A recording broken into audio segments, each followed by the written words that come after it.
Hello again, basketball fans. I'm Rick Kamala, and welcome to NBA Vault. This week, we take you back in time to 1977, the year a phenomenon known as Blazermania gripped the great Northwest. It's the story of the Portland Trail Blazers and their remarkable championship season. And joining me, as always, are hoop historians, Hall of Famer Gail Goodrich, and New York Post columnist Peter Vesey. And fellas, we're all friends with Bill Walton, a.k.a. Grateful Red, so this takes on special meaning, I think, for all of us today. Well, it really does. It takes on a special meaning because Bill is a friend. Of course, went to UCLA following me. But I played against this Portland team, and this was a great team. So I'm really anxious to see the film and to talk about this team because it was a very special team.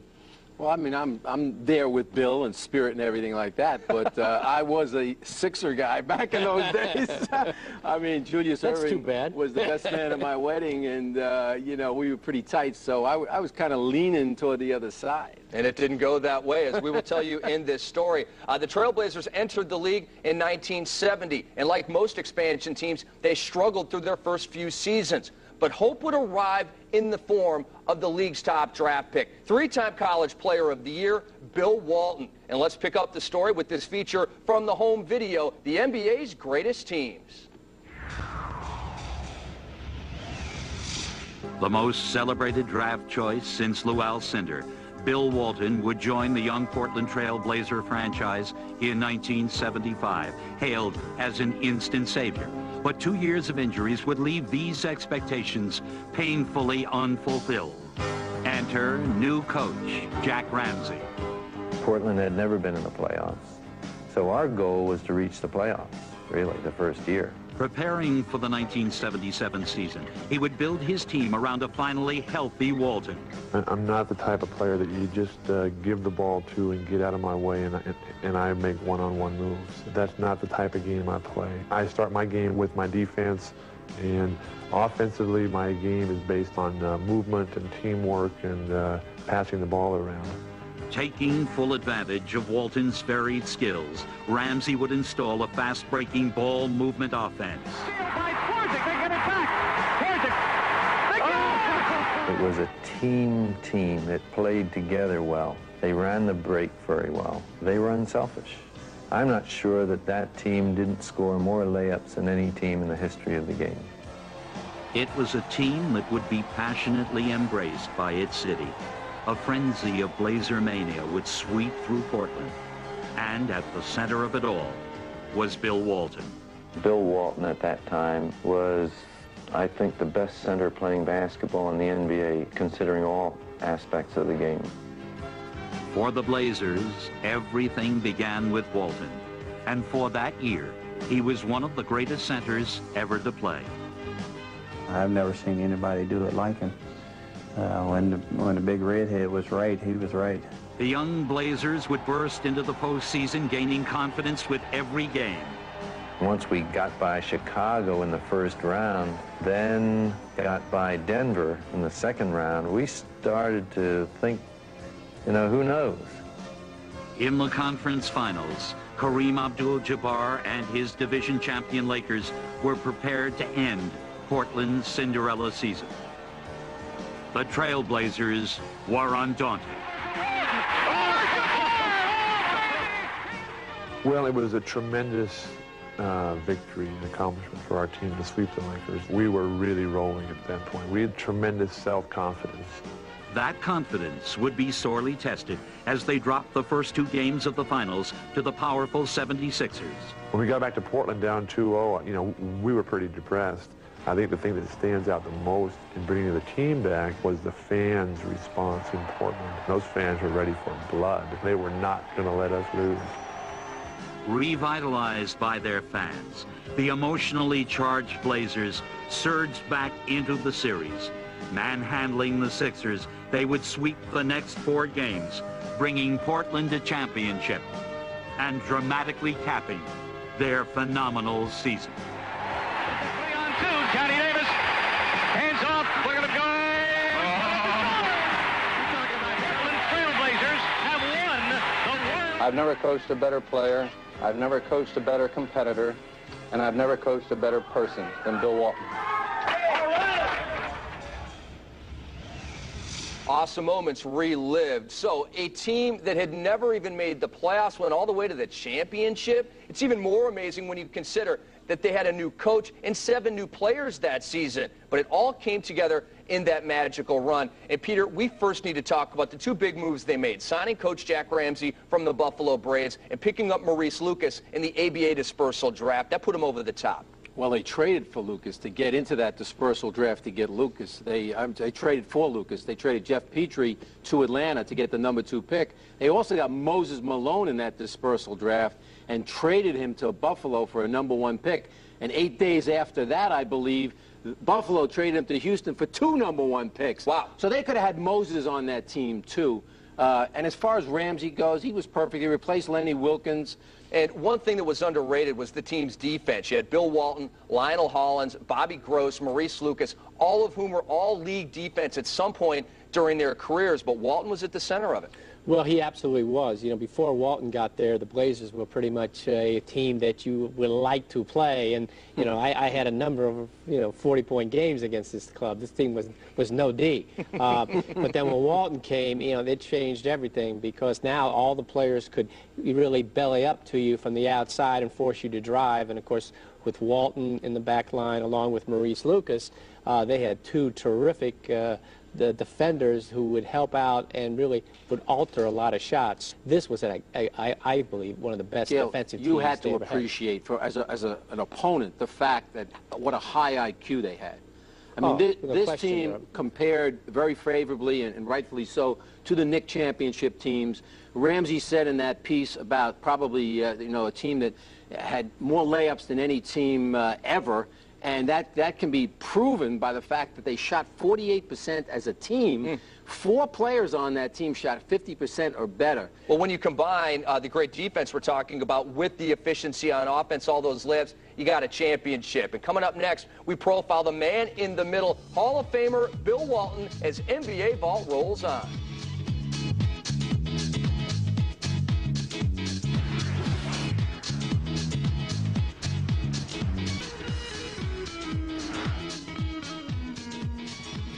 In his prime, Bill Walton was one of the greatest big men the game has ever seen. Unfortunately, his prime didn't last very long because of injuries. But Bill showed just how good he could be during Portland's championship dream season, excelling in every phase of the game. Now, back in college, he led UCLA to a pair of national titles, same as our guy, Gail Goodrich. But it took a stroke of luck for the Trailblazers to draft Bill, as we see in this feature from the show Vintage NBA.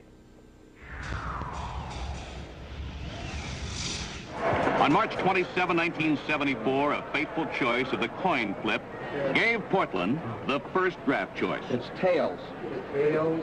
Portland has... Walton instantly revitalized the struggling Portland Trailblazers, and he showed the game's top centers that he was a force to be reckoned with. Bill Walton loved the game of basketball. He was the essence of team play. He was a fierce competitor who wanted to win and would do whatever he had to do to win. First of all, he knew he could score. Here's Walton looking over that shoulder. There's a shot clock on the turnaround. And he knew he was a great passer. He was also a very good shot blocker, an excellent rebounder. I can still visualize in my mind him going up high to get a defensive rebound, turning while he was in the air, outletting the ball to a perimeter player to start the fast break. But for all his talent, Walton was also plagued by constant injuries. That, along with his unconventional lifestyle and political activism, made him a controversial figure during his early years in the NBA. I think he was carrying too much stuff early on in a way that he was going to be this liberal, radical, counterculture hero. And that was very genuine with him.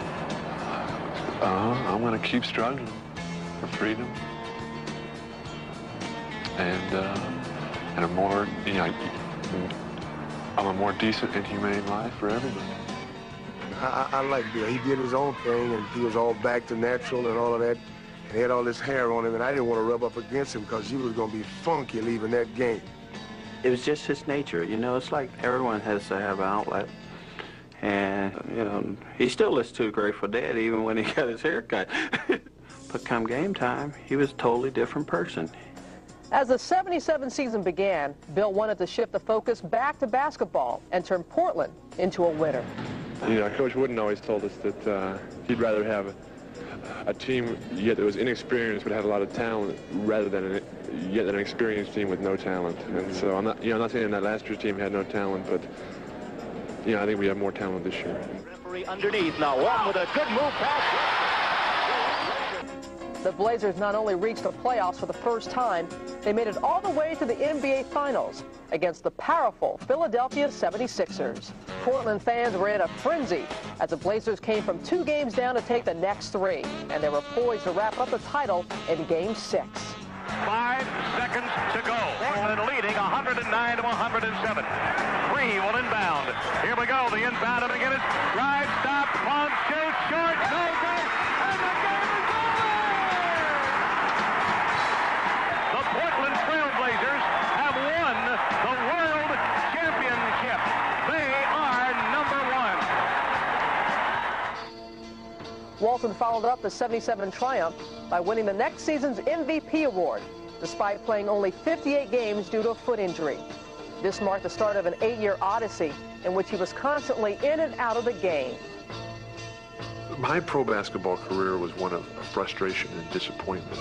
No one missed more basketball in the history of the NBA than I did. I missed more than 9.5 full seasons, but the times I was able to play, I was able to be part of some very special teams. And one of those special teams was the 1986 Celtics, where Bill had a chance to resurrect his career. This time he was coming off the bench, but he helped Boston win the NBA title that season and was named the league's 6th man of the year. And Peter, we were talking off camera about the stats from Game 6. How about Bill's stat line from that game when they clinched the championship in 77?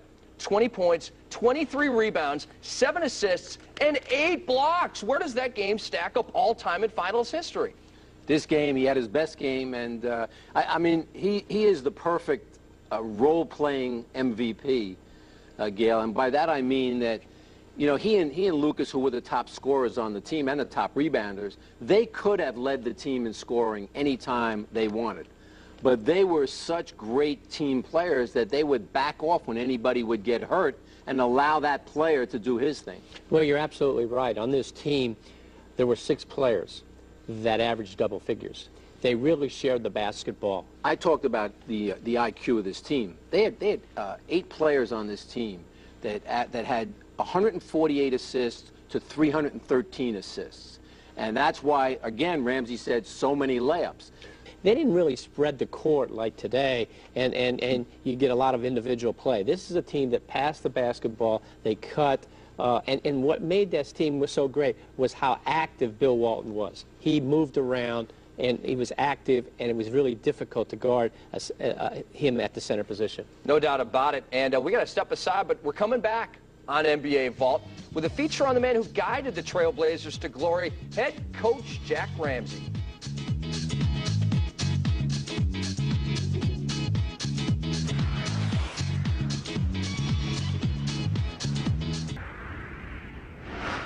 Everybody respected Jack for his knowledge of the game, and everybody just bought into it. Jack is a genius with X's and O's, and his role definition was fabulous. There was never a question on what your role was on the team. You knew that. He spelled it out for you. He's the best coach I've ever played for.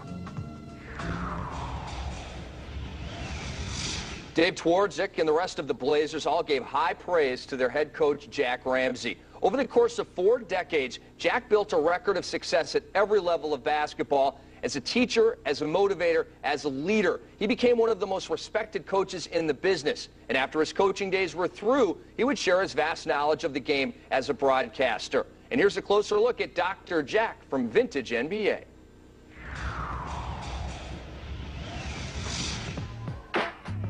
Welcome to Game 1 of the NBA Finals. With Dr. Jack Ramsay, I'm Brent Musburger. Brent, they're playing at a superb level. These days, many fans know Jack Ramsay through his work as a radio and television analyst. But Jack's career in basketball has been a lifelong journey. My love for the game is, goes back to the first time that I learned to shoot baskets. The success, the feel of a good shot, the release, the rotation of the ball going through the net. There's something, addictive about that. So Ramsay turned to coaching, and in 1972 he took over the fledgling Buffalo Braves.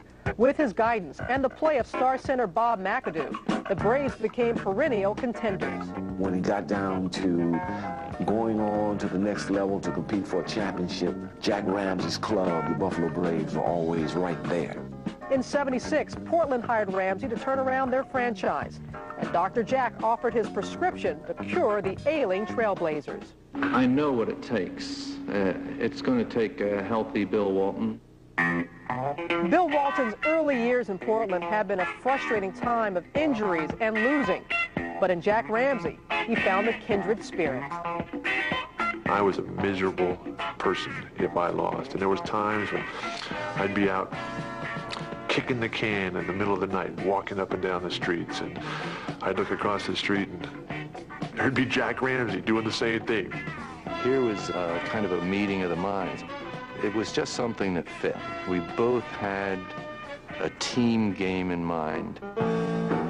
That Portland team, it's a great team, but I mean, other than Walton, who helps make the component parts fit, it's not a team of superstars.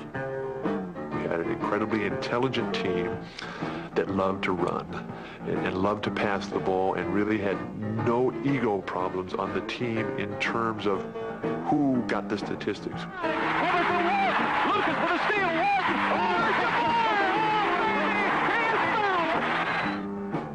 You could just see that Portland was just beginning to surface and ascend and know how good it was. In Ramsay's first season, the Blazers reached the NBA Finals, where they were heavy underdogs against Julius Erving and the high-flying Sixers. But their coach had a vision of how the series could be won and had a plan to pull it off.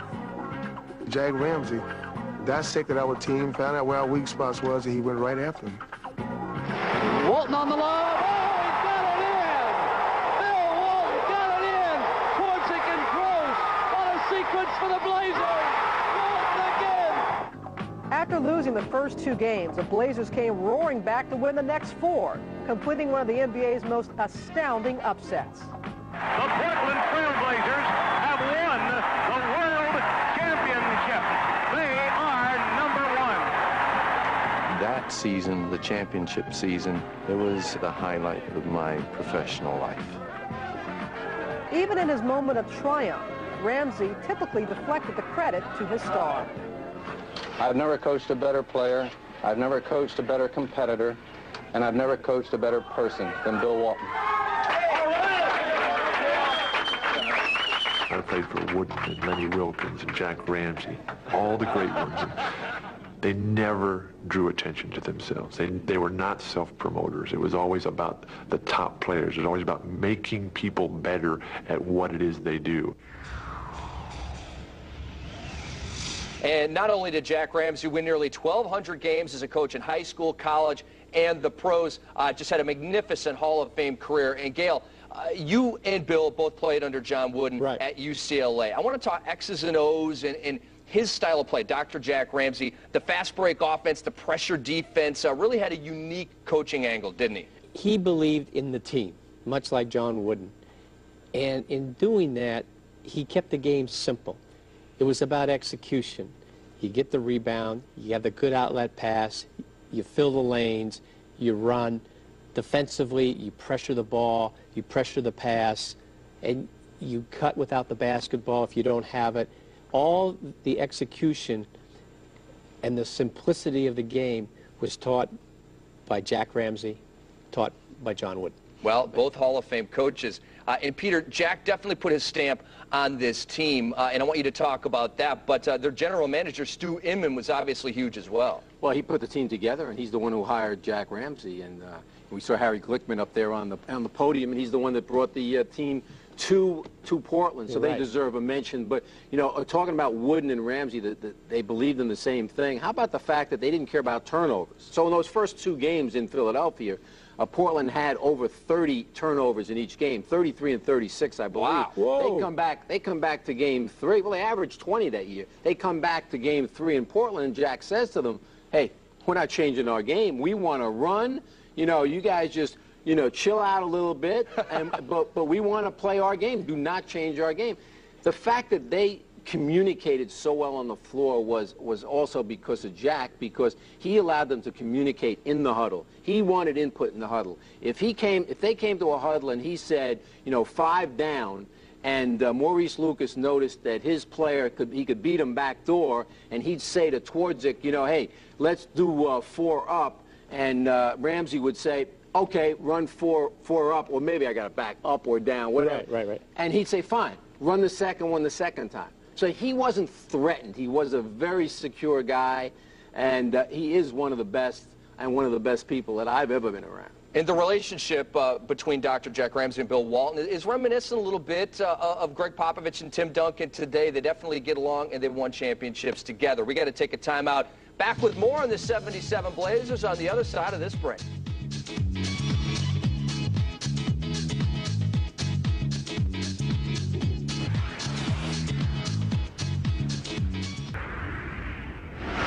We wanted to win so bad that we submerged our individuality into the team, and through that we developed a bond that I think is unbreakable. You don't know how hard it is to win a championship and how much you have to sacrifice and give to win. And then when you do it and it's all over, and you look around at the people that were in the trenches with you, and they're your buddies for life, and that's special.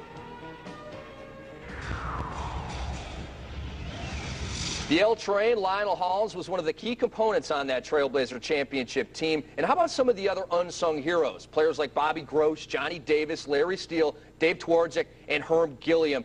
Peter, Gail, we only have about a minute and a half left for some final thoughts from you guys on that great championship team. I don't think we can discuss that finals unless we talk about what happened in Game 2 where Maurice Lucas and Darryl Dawkins got into a fight, and then went to Game 3, and everybody felt that, you know, Dawkins was going to come out really angry because he was mad that his teammates didn't have his back in the fight.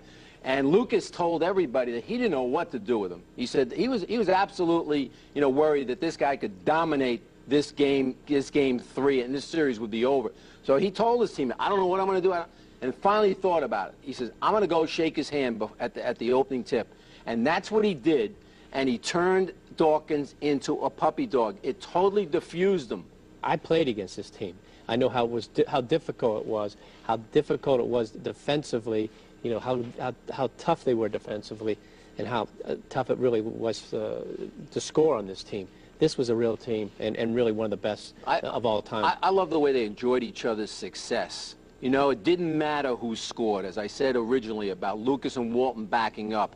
All those players would do the same thing, if necessary. And we can cite many examples that took place. But they enjoyed each other's company. They enjoyed each other's success. And they won the championship together in 1977. Well, that'll do it for this week's show. For Gail Goodrich and for Peter Vesey and our entire NBA TV crew, I'm Rick Kamala, thanking you for watching. We'll see you next time on NBA Vault.